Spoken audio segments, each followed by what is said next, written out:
Sayın Başkan, His Excellency Mr. President, Honorable Secretary General, distinguished heads of states and governments, esteemed delegates, I have the honor to greet you personally and on behalf of my country and my people. At the onset, I would like to thank His Excellency Lajçak for his successful work over the past year as the President of the 72nd session of the United Nations General Assembly. I also would like to congratulate Mrs. Espinosa, who has taken over the presidency of the General Assembly. I hope and pray that the session of the General Assembly this year will avail an opportunity to bring all that is best to the people of the entire world. Esteemed delegates, we are holding this meeting on the 100th anniversary of the end of the First World War. The League of Nations, which was founded after the war, was immediately replaced by the United Nations in the aftermath of the Second World War. Undoubtedly, the United Nations, over its 73 years of history, had carried out enormous endeavors and accomplishing many achievements of a great extent. However, it is also a fact that we need to admit that in time, the United Nations moved away from the capacity to meet the expectations of humanity for peace and welfare. In particular, the Security Council has taken such a form that it started serving the interests of its 5 permanent seat holders at the Security Council with veto rights, but standing idle to the oppressions in the other parts of the world. The massacres in Bosnia, Rwanda, Somalia, recently in Myanmar, and in Palestine, as we speak, have all taken place before the eyes of the United Nations Security Council. Those who remained silent against the oppression of the Palestinians, who reduced the humanitarian assistance for them, are only increasing the courage of the oppressors. Even if the whole world turns its back, we, as Turkey, will continue to be on the side of the oppressed Palestinians and will protect the historical and legal status of our first Qibla, which is Jerusalem. Unfortunately, in many parts of the world, every day, we confront the scenes of ethnic cleansing and mass slaughter that none of us would wish to see. And likewise, from health to education, from food to culture, there is a high state of dissatisfaction in terms of the whole work undertaken by this huge organization. We don't wish to see such an important structure turning into an organization with a constant reputation for failure and complaints. Therefore, on every occasion, we underline that there needs to be a comprehensive reform in the structure and functioning of the United Nations, particularly at the Security Council. We believe when we say the world is greater than 5, we are becoming the voice of the common conscience of the entire human race. The world is not the world of the times of the Second World War, neither the aftermath. We have representatives from 194 countries under this roof. And why 194 countries cannot be represented at the Security Council? Why shouldn't they, in a rotational manner, have their permanent seats at the Security Council? We have only 5 permanent seat holders at the Security Council, and the remainders are just temporary, with no power whatsoever. Confining the reform of the United Nations to the budget will never contribute to the settlement of the real problems, nor will it make anybody happy nor content. There is a need for increasing the efficiency of this organization, which I deem to be very important for the future of the world. In fundamental areas of social equality, development and security, we need many, many reforms to undertake. Esteemed delegates, as Turkey, when we look at the world, beginning with our own geography, we see there are many important tasks to be undertaken by the United Nations. In our understanding, justice is above all, and it will bring order, salvation, and happiness to the entire world. In our civilization, we refer to a phenomenon as the circle of justice that bases itself on a correct establishment and management of relations between the society, law, state, the power of the state, economy, and justice. The links of the circle are intertwined, but however, these links are shattered to bits, regardless of where you go in the world today. This is why our world today is entrapped by political, social, and economic instabilities and is constantly suffering. To enable a peaceful and secure future for all, we have a duty to succeed in the humankind struggle, starting with the search for justice, ending with the establishment of such a justice. Today, when the assets of the wealthiest 62 people in the world amount to the assets of the half of the world's population of 3.6 billion people, this means that there is a significant problem that we need to do something about. 821 million people go to bed hungry every night, but at the same time, more than 672 million people have been diagnosed with obesity, and there's a problem with that. 258 million people across the world are hitting the road searching for better conditions to live and survive, and 68 million on a global scale have been displaced, pointing out to yet another outstanding problem that we need to do something about. There's a problem when the early child mortality likelihood of a baby born in Africa is 9 times greater than that of a baby born here. The famous Islamic philosopher Rumi started shining a beacon from the city of Konya in the heartland of Anatolia in order to enlighten all the souls across the world, once said the following: justice means bestowing things in its proper place, meaning giving someone what he or she needs or desires. Let us establish a global administration system that will serve as a shield to protect the oppressed, the victimized, and to lend a helping hand to the hungry and the unsheltered, which will bring hope to the future generations. Everything that we deliver over this podium, all the analyses and all the proposals that we come up with, will only make sense if we can put them into action. Again, according to the philosopher Rumi, an oppressor is the one who does not fulfill their duties vis-à-vis the humanity.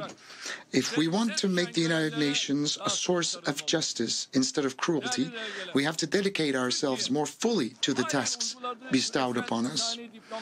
Esteemed delegates, Turkey is sustaining its efforts towards a fairer world through its global humanitarian diplomacy. Inside our borders, we are currently hosting 4 million refugees, 3.5 million of which are coming from Syria. This is unprecedented on a global scale, and they have access to all forms of services that one could ever need. We have spent about $32 billion for the care of the refugees until so far as the Republic of Turkey. Furthermore, in cities such as Jarablus, Al-Rai, and Afrin in Syria that we have previously secured, we have provided aid humanitarian aid to millions of people in need, just like the de-escalation zones that have recently been declared in the city of Idlib. The number of Syrian students attending school in Turkey is well above 600,000. Refugees in our country have access to all the healthcare services free of charge, just like any other Turkish citizen. In addition, we attend to all of the needs of the refugees that are in the Turkish protection centers. However, so far, we have only received $600 million from international organizations, and we have received only 1.7 billion euros from the EU, which is not going directly into the Turkish budget, but instead these funds are directly allocated to the NGOs working for the refugees.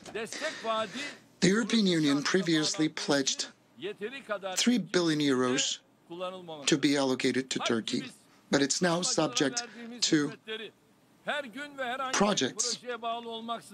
We continue providing our services to refugees every day without any conditions, without any interruptions whatsoever. We expect more generous and flexible support to Turkey, especially by the EU, which has prevented a large refugee influx to spill over elsewhere in the world, foremost to Europe, thanks to the opportunities it has provided for the refugees. Furthermore, we are providing significant humanitarian development aid in all parts of the world, let alone the refugees beyond and within our borders. As of this year, Turkey ranks 6th in the world in terms of total development aid and 1st in humanitarian assistance. Turkey ranks among the top donors in terms of development and humanitarian aid, as we are the 17th largest economy on a global scale, and our commitment is a strong expression of how much significance we attach to humanitarian aid and helping those in need. As noted by the General Assembly's call for this year, our world needs global leadership and joint responsibility more than ever for a peaceful, equitable, and sustainable societies. Turkey has contributed substantial efforts in this direction within the United Nations. The Mediation for Peace initiative that we had launched with Finland in 2010 is now being supported by Friends of Mediation Group consisting of 56 member states.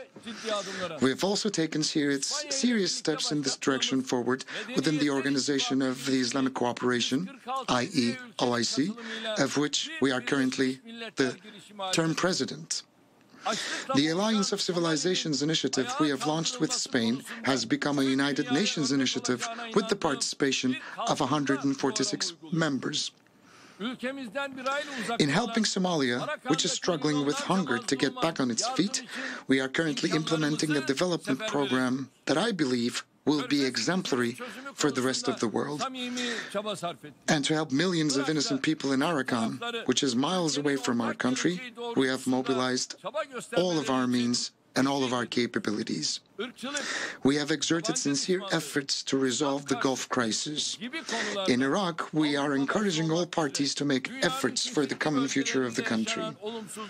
And in terms of racism, xenophobia, and Islamophobia, we strive to prevent negativities in various parts of the world from emerging, especially in Europe. We have also adopted an active stance in response to the developments taking place in Syria, which has now become a place where the majority of the countries in the world export the radical groups residing within their borders. By means of both our support to the Geneva and Astana processes and the de-escalation zones that were established, we continue to establish peace and stability in Syria, and we're trying to make Syria a peaceful country once again. By clearing Jarablus and El Rai regions from ISIS presence and Afrin region from the PKK, PYD, and YPG terrorist organization presence, we have turned an area of more than 4,000 square kilometers into a safe and a peaceful place for millions of Syrians. Quite recently, we have signed an agreement with Russia, which is called the Sochi Agreement. We have prevented the regime's bloody assaults against the de-escalation areas in the Idlib province, where 3.5 million civilians live. By preventing a repetition of massacres carried out previously in Aleppo, in Hama, Homs, Dara, and eastern Ghouta, we believe that Turkey cleared the way for peace and political solution in Syria, especially in the Idlib province. Our goal is to clear the Syrian territory all the way from Manbij to the Iraqi border from terrorist presence. I hereby call upon all the parties to support a just and a sustainable political solution in Syria with a constructive approach. We wish to see a principled approach against all terrorist organizations. Those who equip terrorists with tens of thousands of trucks and thousands of cargo planes loaded with arms and ammunition for the sake of their tactical interests will most definitely feel sorrow and regret in the future for having done so. Supporting terrorist organizations and closing borders to refugees, all the while putting the entire burden on a few countries like Turkey, would not give you a more secure and a prosperous future. Right on the contrary, issues deflected in such a way will reach a point where one day the measures at hand will fall short of overcoming them. So let us contribute more sincere and constructive efforts for solutions in current dispute regions such as Syria, Iraq, Yemen, Libya, Afghanistan, and Ukraine, as well as potential ones including the Balkans, Caucasus, North Africa, Central Africa, the Gulf, and Eastern Mediterranean. Please do not forget, if we cannot create a minimum level of peace and prosperity for all over the world, no one can live safely within their own borders. Esteemed delegates,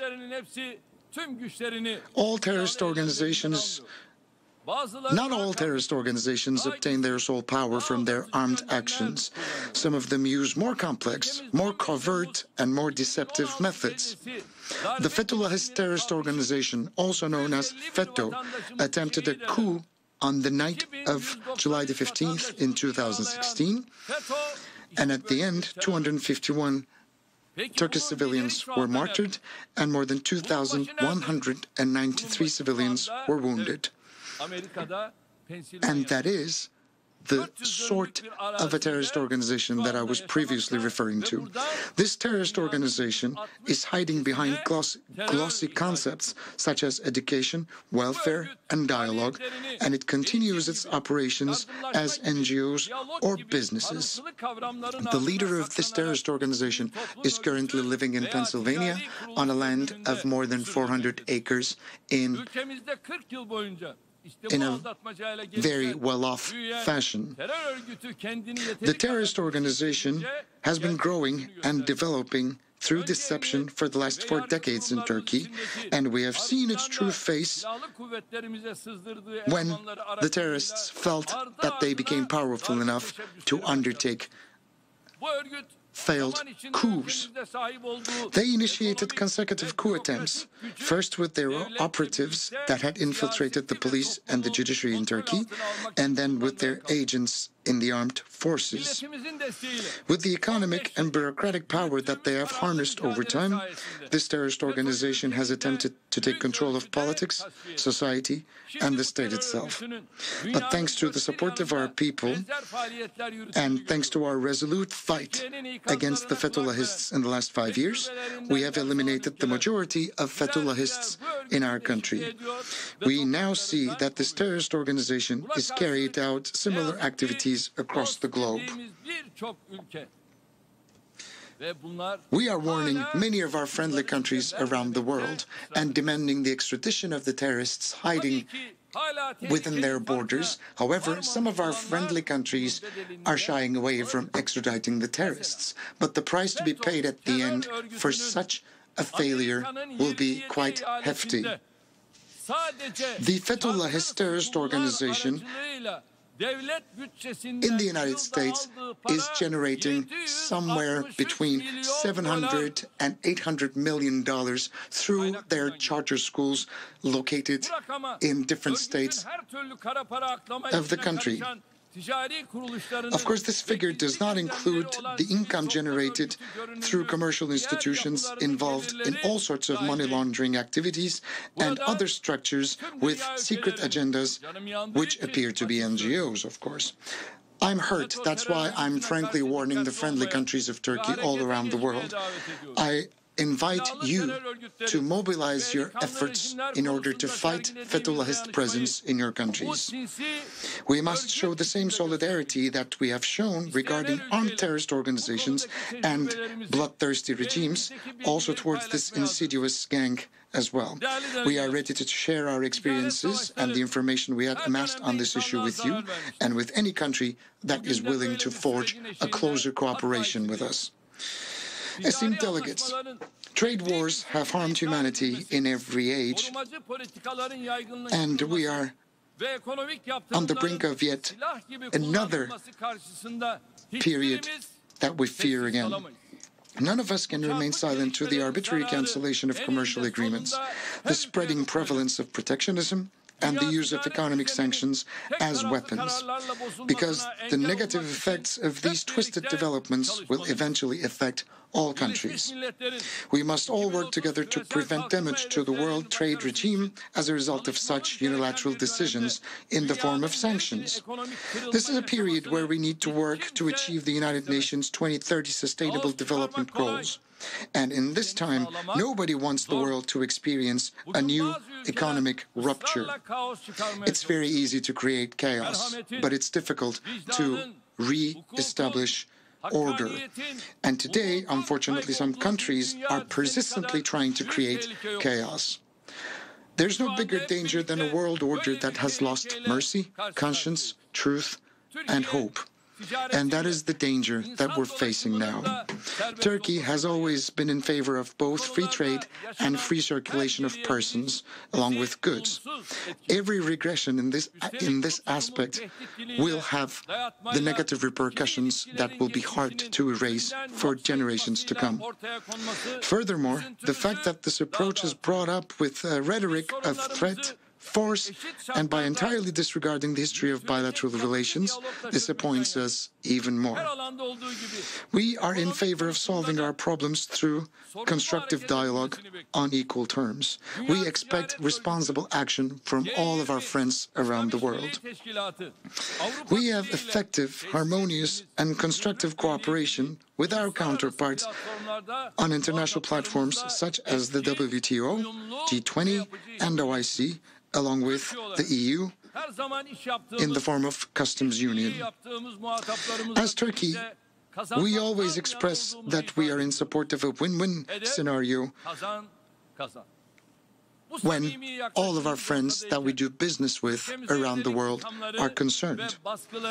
Our approach is very sincere and obvious. That's why we deem allegations and pressures against our country unfair. We believe that together with the countries and the institutions sharing our perspective, we can surmount this political and economic chaos that the world is being pulled into. We are looking forward to receiving your support in this aspect. And without further ado, I'd like to share with you two additional remarks. First, we believe that there's a need for the establishment of an agency within the UN for the youth, as youth ensures the sustainability of our future. As Turkey, we propose the establishment of a United Nations Youth Organization as soon as possible and suggest that Istanbul, one of the symbolic cities of the world history, to become its headquarters. We can allocate a youth center, which is currently being built in Istanbul, to this organization. Secondly, in 2005, we have hosted World Aging Summit in Turkey for the first time. And then 2019 was designated as the International Year of the Elderly. In this respect, the United Nations International Agency for the Elderly is being established in Istanbul, and the Third World Assembly for Elderly will take place in Istanbul. That's why I would like to cordially invite you to attend this summit, which will be held in Istanbul on December the 10th of this year. Once again, I wish that the 73rd General Assembly will yield successful results. On behalf of myself and my country, I salute with respect and wholeheartedly all of the countries and peoples represented here in this common parliament of humanity. Thank you, and may you prevail in peace and health.